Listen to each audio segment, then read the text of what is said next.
I mean, I think Maxter was the right fit for Hampus. And in terms of that, is it literally just a straight one-for-one trade in roles and positions? Is it just going to be exact slotting, or is there some more?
About how they may, make NIP think they have no pressure, but it's also something that NAVI can take advantage of. They are also a bit of a wounded animal. We've seen a NAVI not play too well. We've seen an NPL not get off to the best start. If I'm him right now, I'm thinking, okay, I'm going in against NIP. It's not really going well for them. They're making a roster change. They're bringing in Maxter. This is a game I want to dominate. This is a game where I want to establish myself. This is a game where I want to dictate the game and come in and have one of those good performances. So if you be a little bit cynical right here, I think right now NPL is the one winning from all of this, because he gets another golden chance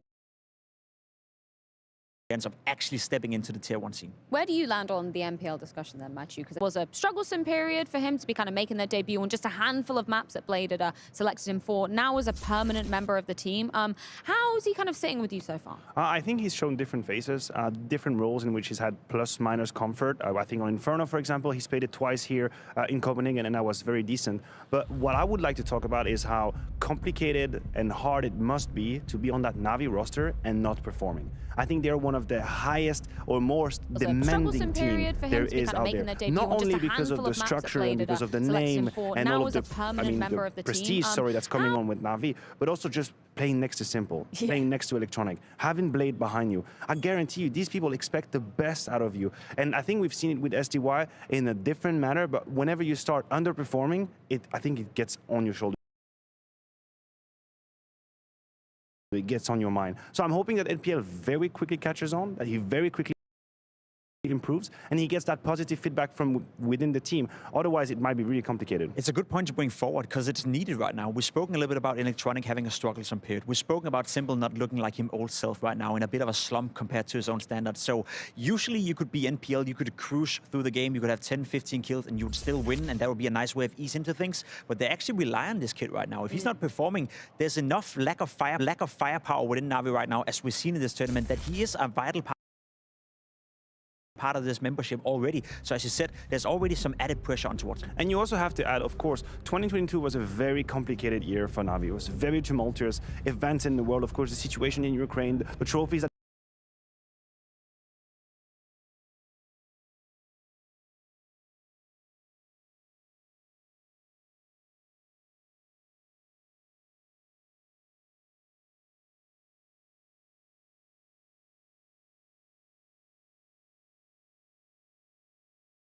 some win, some momentum. I don't know how they can their resilience can stand if things get hard as well. So if you're NAVI, you're definitely quickly looking for good signs and some green numbers. Well, Jacob, you spoke of Simple, so let's get him on the mic with Banks.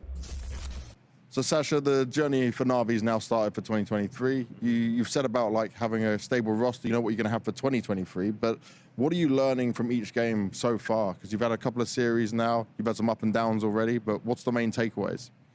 I just see how we progress as a team. So we changed a lot of roles, and we just need to play to have more synergy on these roles between players. And in terms of that synergy, right, obviously these changes are not small when you change.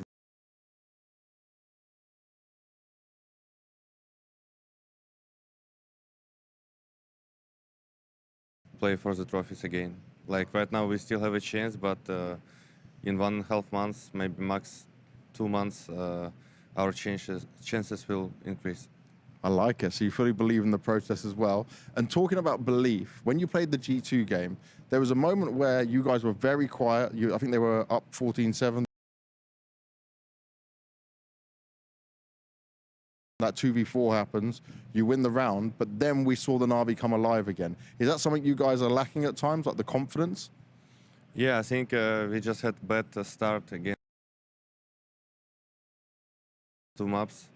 And I just think we really know how to do comeback, and we know how to snowball other teams. But we just need time to, as I said, it's all about time. Because every time when you change at least one player, there's a lot of examples like G2, Vitality, and other teams who, like even us with Boomich and Perfecto and Beat, we still wanted to play more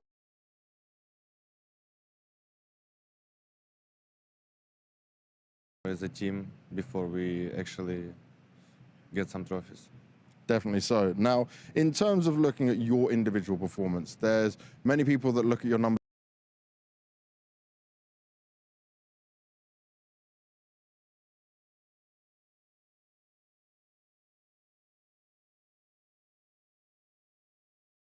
and talk to me about Electronic as the IGL now, because you guys were very positive about him. Obviously, he's still learning. We'll play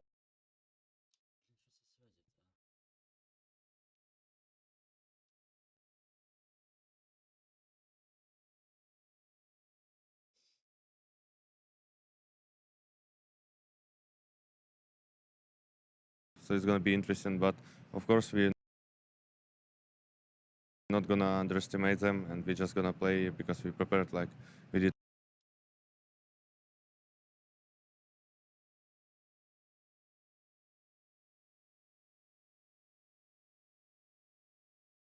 for any opponent. And did you expect it to be the same Vito? Yes, we just wanted to pick maybe overpass, but I said Blade, let's do Mirage again, because how they beat us, I don't understand. I mean, we played decent, but we played better City side. Maybe it's going to be a bit easier since they have a stand-in. As Simple mentioned, Bit obviously another crucial pillar of the NAVI structure, but turbulent times might be an understatement for him, Jacob. Yeah, I love the point about him saying that Bit has to learn to be a star. He has to learn to be a guy you can rely on, and he hasn't quite been so for NAVI the last couple of months. His ratings, his stats are okay, but we saw what Bit could do in 21 and in the vast majority of 2022 as well. He is a fantastic Counter-Strike player, but it's a little bit too much up and down for him. He has a good performance, then a bad performance, then a good performance, and he's taking over for Electronic, who used to be one of the most consistent, reliable rifle players out there. So there's still some learning progress, for Bit to become that star player you can rely on. And it definitely is. Hot and cold. We saw the numbers from the first game and the second. I just think a whole lot of people, myself included, kind of forgot that there is still a whole lot of chapters to be written in the book of Bit. He came out with NAVI. When LAN kicked back again, they won everything there was to win. He directly made it to the top 10 of Counter-Strike, and we thought, well, that's it. He definitely just stepped from rookie one day to established pro player the next day. We completely forgot about all the rest and that voyage that he has to go follow on. And now this is a new step for him. He has to show us that he can come back from a difficult position. He can come back when he's having a little bit of a draw individually, and that is next arch, if you want. Initial thoughts on Inferno as well. Obviously, NIP bringing that into the pool once again because they struggled in the second half last time around. I have my eyes on Simple, and Simple only. We've seen him play 30 rounds CT side on Inferno, and he has 7 kills in those 30 rounds. He's been struggling massively on the CT side. 1.5 against NIP the first time around. He only got 1 kill. That's not going to happen this time around. I'm sure Simple has figured out some of the mistakes, probably looked over the demo. So I'm looking towards Simple, and I wouldn't be surprised if he's coming out firing on all cylinders. I have a feeling this is going to be a quick 2-0 for NAVI, I'm not going to lie. Oh, damn. Simple on all cylinders. Listen, I'll stay on the CT side as well. Something that I didn't really like about NAVI very recently is how the lack of movement was really, really damaging their CT side. They've accepted to play a bunch of 3-2 setups, not really grabbing for information. I'm not asking them to be heroic. It's all right. You can stay in your vein, but just have a little bit more movement, a bit more initiative. Go for the kill, go for the information, and I think that's going to help them already a lot. Obviously,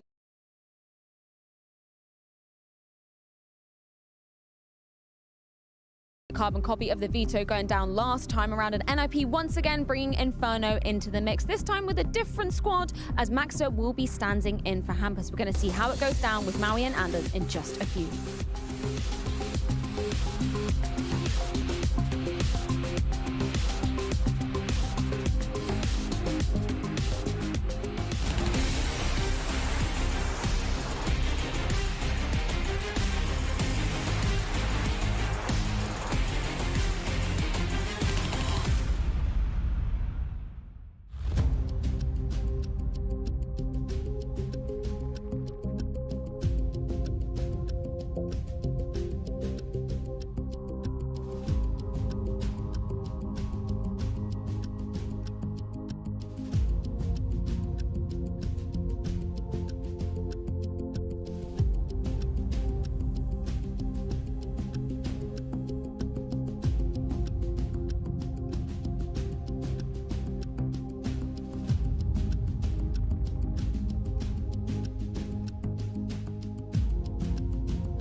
Perhaps from the beginning we're about to find out, and for Maxter especially getting thrown into the deep end. Trial by fire right now.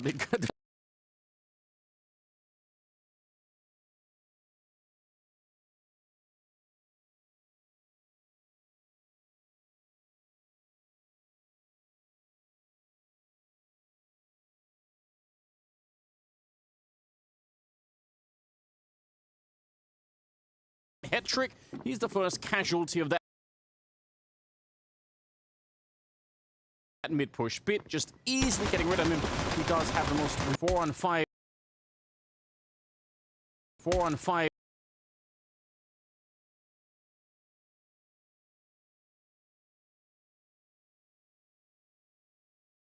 Now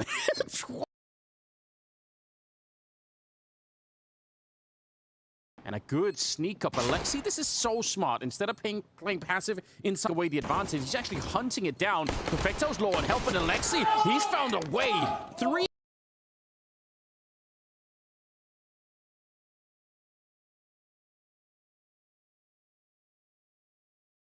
kills on him. That is a brilliant recovery from NIP. In some Deagles, some 5.7s, and an MP9. It's an interesting little variation there for Navi. 5.7s on this map, I feel like, are just getting more and more dangerous all the time. They're so powerful at close range. He'll be the one wielding the MP9 close balcony. Oh, and it does look like NIP want to challenge this. Yeah, this is a really good call for the setup for Navi. This could be devastating.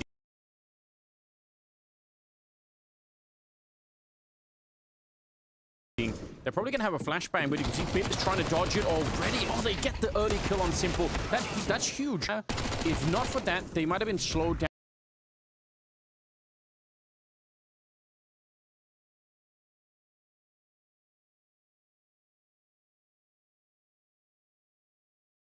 It doesn't quite pay off.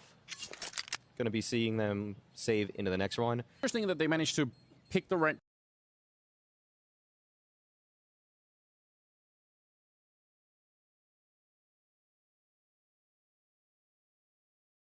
place to stack, and that's exactly where NIP shut up. That's one of those probably, bits of homework that's been done on the Navi side, saying that maybe that's something that NIP kind of like to do. Let's just give it a shot. Lots of different ways to stack a round like that, but they picked the right position at least. Just didn't really work out. Yeah. Oh, is he just putting up a smoke? That's what does it. All right, fair play. Yeah, nice entry there for Maxter, getting himself on the.